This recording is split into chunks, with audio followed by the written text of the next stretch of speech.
سلام. الان داریم از سمت گرمسیر به سمت سرحد میریم موده گیدر. من و مسلم و اسحاق و خر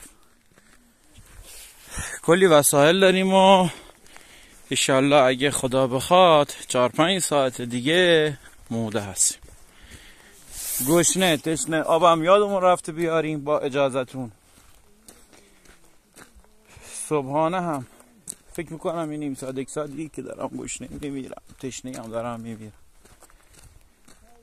دیگه. اگه خدا بخواد تا 4-5 ساعت دیگه هم خدا میدونه زنده هستیم مرده هستیم. از همین الان دارم بهتون میگم شاد باشید. یه خورده مال اموالم دارم، همه رو میبخشم اصلا بدیم بره.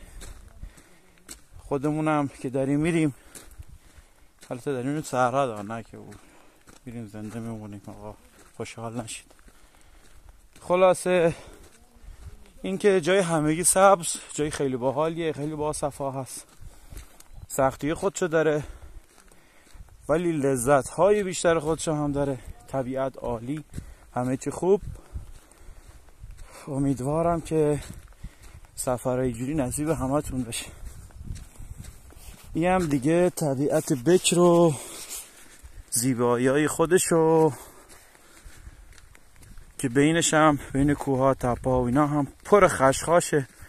پزشکیان ماشاءالله دیگه کار مردم نداره دیگه. هیچ کس کار هیچ کس نداره دیگه همه چی خوب داره پیش میره.